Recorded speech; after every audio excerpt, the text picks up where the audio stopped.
नमस्कार दोस्तों, स्वागत है आप सभी का पाथ फाइंडर पर। वेरी रिसेंटली, लगभग एक हफ्ता पहले की बात है, पाकिस्तान ने अपनी पहली नेशनल सिक्योरिटी पॉलिसी को लॉन्च किया है। कई सारी खबरें हमारे सामने आई हैं जिनका मैं आपके सामने थोड़ा सा विवरण करने वाला हूं। आप यहां पे देख सकते हैं, इंडिया टुडे की यह खबर है, जनवरी 14, आज से 6 दिन पहले Pakistan launches first ever national security policy. और इसमें इन्होंने काफी ज्यादा जिक्र इंडिया का भी किया हुआ है। इसके बाद आप देख सकते हैं ये वाली खबर, Pakistan launches national security policy, says that peaceful resolution of Kashmir issue is at the core of the policy. उसके बाद ये भी आप देख सकते हैं, न्यू इंडियन एक्सप्रेस की यह खबर, Imran Khan launches Pakistan first ever national security policy, जो कि सीधा सीधा मोदी गवर्नमेंट की और हिंदुत्व की पॉलिसी की बहुत ज्यादा आलोचना भी करती है। उसके बाद ये वाली खबर भी देख सकते हैं, Pakistan first security policy puts focus on India and underlines terror. कई सारी इस तरह की चीजें सामने आई हैं और हमारा जो सबसे फेवरेट न्यूज़पेपर द हिंदू भी है, वो भी यहां पर ये बोलता है, Pakistan first ever national security policy cites Hindutva driven politics, arms buildup, key hurdles to ties with India. So कई सारी चीजें यहां पे सामने आई हैं। इनफैक्ट पाकिस्तान के जो ऑब्जर्वर्स हैं उनका ये मानना है कि ये वाली जो पॉलिसी है ये पाकिस्तान की एक हिस्टोरिक पॉलिसी मानी जा रही है, बिकॉज पाकिस्तान ने पहली बार अपने पूरे इतिहास में इस तरह की पॉलिसी को अनाउंस किया है। लेकिन हम इस पॉलिसी के बारे में क्या सोचते हैं, इसके क्या क्या प्रमुख पॉइंटर्स हैं, इसका इंडिया के ऊपर क्या इंपैक्ट होने वाला है, उन सब चीजों की बातचीत हम इस वीडियो में करने वाले हैं। चलिए शुरू करते हैं दोस्तों मेरे साथ। मेरा नाम है अनिरुद्ध। इस लेक्चर की पीडीएफ को डाउनलोड कर सकते हैं यहां पर दिए गए टेलीग्राम चैनल के माध्यम से। इसके अलावा आप लोग मुझसे कहीं और जुड़ना चाहते हैं तो ये मेरा हैंडल है, इसकी मदद से आप लोग मुझे फॉलो भी कर सकते हैं। ऑल राइट, सो पाकिस्तान का जो नेशनल सिक्योरिटी पॉलिसी का जो डॉक्यूमेंट आया है, ये असल में अगले 5 साल के लिए इस पूरी की पूरी पॉलिसी को डिलिनेट किया गया है। और ये जो पूरा का पूरा डॉक्यूमेंट है ये 110 पेज का डॉक्यूमेंट है, लेकिन ये पूरे डॉक्यूमेंट को इन्होंने यहां पे क्लासिफाई किया हुआ है। अप्रोक्सीमेटली इन्होंने 50 पेज का एक छोटा वर्जन है जिसको कि पब्लिकली पब्लिश किया है, जिसको कि कोई भी जाकर के पढ़ सकता है। और इंडिया का जो प्रेस ट्रस्ट ऑफ इंडिया है उन्होंने इस डॉक्यूमेंट को देखा और उसके बाद इस डॉक्यूमेंट को पब्लिक किया गया। एंड उसके बाद कई सारी ऑब्जर्वेशन, कई सारी एनालिसिस हमारे सामने पेश करी गई हैं। अगर हम बात करें डॉक्यूमेंट का जो गाइडिंग प्रिंसिपल, जो इसका मार्गदर्शक सिद्धांत है, वो क्या कहता है, वो ये कहता है कि we want to ensure the defense and the territorial integrity of Pakistan in all their manifestations, यानी कि पाकिस्तान की सभी अभिव्यक्तियों में रक्षा और क्षेत्रीय अखंडता सुनिश्चित करना ही इस डॉक्यूमेंट का मेन यहां पर काम है। यहां पर इस पॉलिसी के द्वारा एक कार्डिनल ऑब्जेक्टिव भी डिस्कस किया गया है, वो ये है कि we want to defend the Pakistan territorial integrity at all cost. और इन्होंने ये भी ऐड किया है कि it was only possible by having the conventional capability and full spectrum deterrence. ये क्या चीजें हैं आपको एक्सप्लेन करूंगा, जस्ट थोड़ा सा सब्र कीजिए। इन्होंने डायरेक्टली बात करी है इंडिया के बारे में। इंडिया का रेफरेंस पॉलिसी डॉक्यूमेंट में कई बार किया गया है, इवन दो पॉलिसी डॉक्यूमेंट जो है बहुत ही छोटा डॉक्यूमेंट है, लेकिन फिर भी इन्होंने इंडिया का रेफरेंस इस पूरे के पूरे डॉक्यूमेंट में कई बार यहां पर किया है। इन्होंने कहा है that with the regressive and dangerous ideology gripping the collective conscience in our immediate neighbourhood the prospects of violent conflict have grown immensely. यानी कि हमारे जो बिल्कुल पड़ोस में जिस तरह की आइडियोलॉजी तेजी से बढ़ रही है, एक रिग्रेसिव और डेंजरस आइडियोलॉजी तेजी से बढ़ रही है, इसके चलते जो वायलेंट कॉन्फ्लिक्ट है उसके होने की संभावना काफी ज्यादा बढ़ चुकी है। और साथ ही में इन्होंने यह भी कहा है, अगेन ये डायरेक्ट रेफरेंस टू इंडिया में कहा गया है, the possibility of use of force by the adversary as a deliberate policy choice can not be ruled out. ये चीज पाकिस्तान के इस डॉक्यूमेंट के द्वारा यहां पे कही गई है। कहने का मतलब साफ है कि पाकिस्तान इंडिया को यहां पे काफी बड़ा थ्रेट मान रहा है। इतना ही नहीं, इन्होंने आगे जाकर यह भी कहा है कि ये अपनी पूरी की पूरी आर्म्ड फोर्सेस की मॉडर्नाइजेशन करने वाले हैं वगैरह वगैरह। इसके साथ ही में ये डिफेंस प्रोडक्शन की इंडिजनाइजेशन भी करने वाले हैं। खैर ये हमारे लिए उतना रेलेवेंट नहीं है। जो बातें इन्होंने इंडिया के बारे में कही हैं उन्हीं के बारे में चर्चा मैं आपके साथ कर रहा हूं। एंड मोर इंपॉर्टेंटली अगर आप देखेंगे, इवन दो पाकिस्तान ने इस पूरी की पूरी पॉलिसी को डिजाइन इस तरीके से किया है कि ये उनकी नेशनल सिक्योरिटी पॉलिसी है, बट अगर आप देखें जो मैक्सिमम फोकस है इन्होंने केवल और केवल एक ही कंट्री इंडिया के ऊपर किया हुआ है। इनफैक्ट मैं आपको वीडियो के एंड में बताऊंगा कि इन्होंने चाइना और यूएसए, जो कि अगेन पाकिस्तान के काफी अच्छे और इंपॉर्टेंट पार्टनर्स माने जाते हैं, उनको लेकर भी जिक्र नहीं किया। This national security policy sounds more like an anti India policy, या फिर इस तरह की पॉलिसी जो कि इंडिया की नीतियों को को किसी भी तरीके से क्रिटिसाइज करने का मौका नहीं छोड़ रही है। इवन दो पॉलिसी ये कहती है कि हम लोग इंडिया के साथ आने वाले 100 सालों तक पीस यानी कि शांति चाहते हैं, अमन चाहते हैं, लेकिन फिर भी इन्होंने इंडिया की हर एक नीति को, फिर भले वो डिफेंस की नीति हो, फिर भले वो हमारी डेटरेंस की कैपेबिलिटीज हो, फिर भले हमारी इंटरनल पॉलिटिक्स ही क्यों ना हो, उनको लेकर भी इन्होंने यहां पर कोई भी चीज को ऐसा नहीं जिसको कि छोड़ा हो। NSP says the nuclear deterrence occupies a critical role in the security calculus of South Asia, और यहां पर इनके द्वारा कहा गया है Pakistan nuclear capability deters war through full spectrum deterrence within the presence of credible minimum nuclear deterrence in concert with the conventional military capabilities and all elements of national power। उन्होंने basically अपनी न्यूक्लियर कैपेबिलिटी को justify किया है ये कहते हुए कि हमने जो यहां पर न्यूक्लियर वेपन्स को कलेक्ट किया है उसका मेन पर्पस केवल क्रेडिबल मिनिमम न्यूक्लियर डेटरेंस का ही है, यानी कि हम तो केवल इसलिए वेपन्स को इकट्ठा कर रहे हैं कि अगर हमारे ऊपर कल को कोई हमला होता है तो हम भी जवाब में हमला कर सकें। इन्होंने इसके पॉइंट के ऊपर भी इंडिया के न्यूक्लियर ट्रायड को पिक्चर में लाया।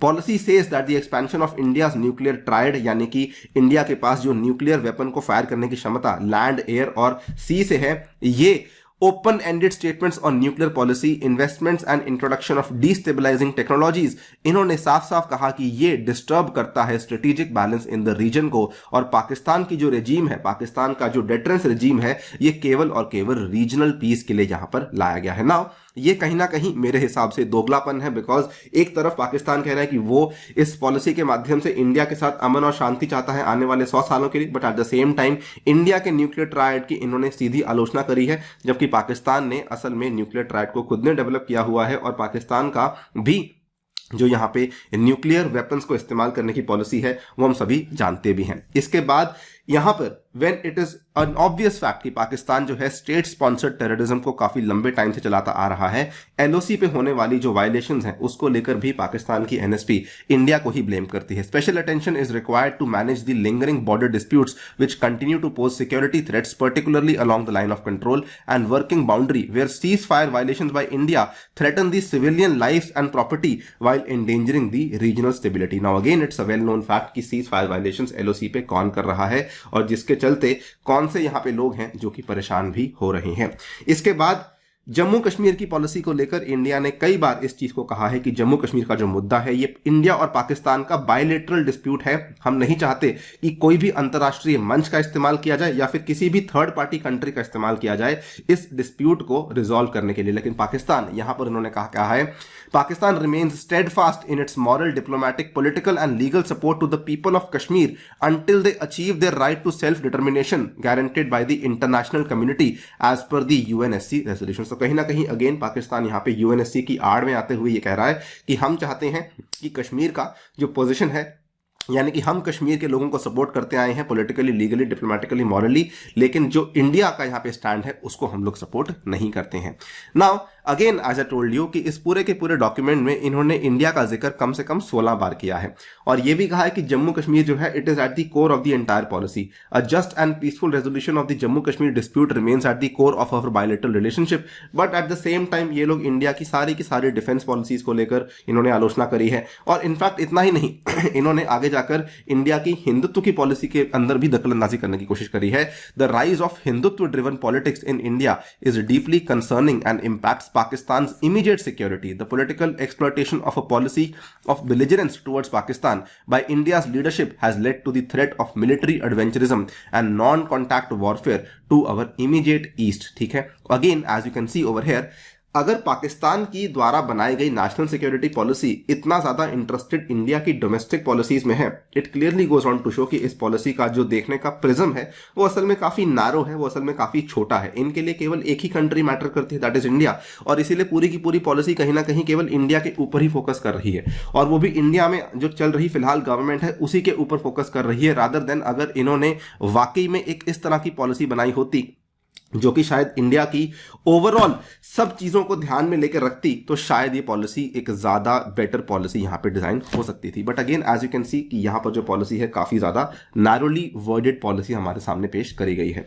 इंडियन ओशन रीजन को लेकर इन्होंने एक बात कही कि हम ये नहीं चाहते कि कोई भी एक कंट्री यहां पे नेट सिक्योरिटी प्रोवाइडर के रूप में पेश हो सके, लेकिन हम सभी जानते हैं कि इस केस में पाकिस्तान का ही दोस्त चाइना काफी कोशिश कर रहा है कि वो इंडियन ओशन रीजन के अंदर अपना पूरा वर्चस्व यहां पे बना सके। बट यहां जहां पर इन्होंने यहां पे जिक्र किया है इंडिया की तरफ कि we don't want that India एक नेट सिक्योरिटी प्रोवाइडर की तरह यहां पर सामने आ सके। उसके बाद हाइब्रिड वॉरफेयर की बात इन्होंने करी है कि पाकिस्तान आगे जाकर के, क्योंकि जो वॉर के पैराडाइम्स है वो बदल रहे हैं, आजकल दुनिया साइबर वॉरफेयर के अंदर जा चुकी है, तो Pakistan will adopt a holistic interconnected whole of nation approach to neutralise attempts to undermine Pakistan security and stability through hybrid warfare.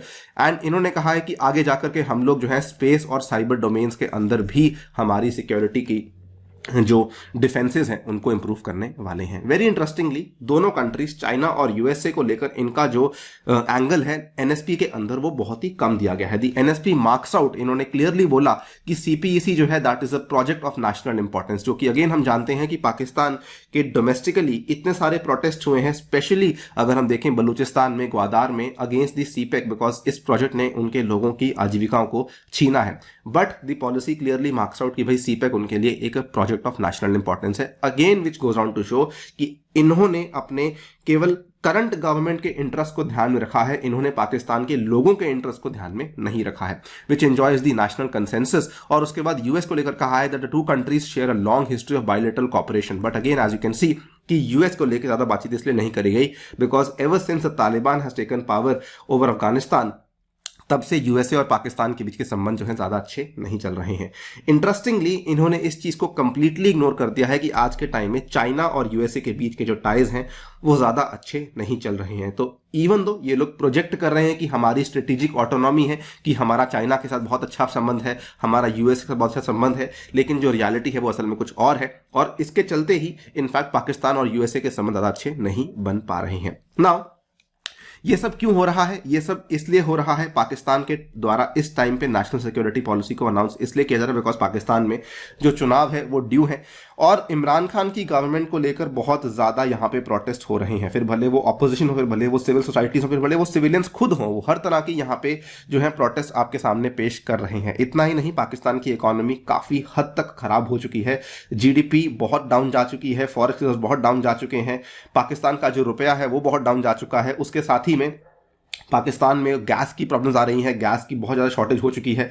Because of all these things कहीं ना कहीं पाकिस्तान के द्वारा इस पॉलिसी को अनाउंस किया गया सो दैट उनकी जो इकोनॉमिक रिकवरी है वो थोड़ी सी बेहतर हो सके। एट द सेम टाइम पिछला पूरा साल 2021 में इमरान खान की उनकी आर्मी के साथ ज़्यादा अच्छी बातचीत नहीं हो रही थी, तो कहीं ना कहीं उन्होंने ये कोशिश करी है कि भाई हम जो है एक इस तरह की सिक्योरिटी पॉलिसी को पेश कर सकें सो दैट हम लोग मिलिट्री का जो दबदबा है वो कम कर सके। But at the same time observers are also saying कि ये वाली पॉलिसी जो अनाउंस करी गई है ये पाकिस्तान के अंदर सिविल और मिलिट्री टेंशंस को बढ़ा भी सकती है। Overall we can say that yes Pakistan completely right now shambles में है और इनका एक डेस्परेट अटेम्प्ट है इस पॉलिसी को यहाँ पे लॉन्च करने का। क्या ये इंडिया के ऊपर बहुत बड़ा इंपैक्ट रखेगा? मुझे नहीं लगता। उसके पीछे रीजन ये है बिकॉज ये वाली पॉलिसी केवल एग्जिस्टिंग गवर्नमेंट ने अपने ध्यान में रखते हुए बनाई है, ये बड़ी पिक्चर को लेते हुए नहीं बनाई गई है and that is why I personally believe India should not be too much worried regarding this particular policy. दोस्तों फिलहाल के लिए वीडियो में इतना ही। आप भी अपनी राय हमें कमेंट सेक्शन में डेफिनेटली दीजिएगा। जाने से पहले आपको बता दूं कि हम लोग एक नई सीरीज को शुरू कर रहे हैं NCERT geography class 7 via MCQs from the coming Saturday that is 22 of January. इसमें आपको जुड़ना बिल्कुल नहीं भूलना। इसके लिंक्स मैं आपको टेलीग्राम चैनल पर अवेलेबल करवा दूंगा। इसके अलावा अनअकैडमी अपने ऑफर्स को कंटिन्यू कर रही है। आप लोग यहाँ पे 10% का डिस्काउंट ले सकते हैं यूजिंग द एजुकेटर कोड अनि यूपीएससी अगर आप लोग 2023 की प्रिपरेशन कर रहे हैं। ऑल्सो आपको बता दूं कि अगर आप लोग अनि यूपीएससी कोड का इस्तेमाल करते हैं तो ये वाले फायदे आपको मिलेंगे, मेरी पर्सनल गाइडेंस, व्हाट्सएप ग्रुप में एडिशन और 20 बुक्स भी आपके घर तक पहुंचाई जाएंगी। साथ ही में ये वाले बैचेस आपके लिए अवेलेबल करवाए जाएंगे 22 और 23 के विद्यार्थियों के लिए। एंड मोस्ट इंपॉर्टेंटली अगर आप लोग एक साल का प्राइस देखना चाहते हैं अनअकैडमी दैट इज 52,000 और एक साल का आइकॉनिक का प्राइस 75,000 है, जिसमें अगर आप लोग अनि यूपीएससी कोड इस्तेमाल करेंगे तो मेरी गाइडेंस के साथ साथ आपको यहाँ पे 10% का डिस्काउंट भी अवेलेबल करवाया जाएगा। आने वाले रविवार के दिन आपको हिस्सा लेना है कॉम्बैट में, जो कि मेगा कॉम्बैट है यूजिंग द कोड अनि UPSC. Thank you so much for listening, stay tuned and stay safe.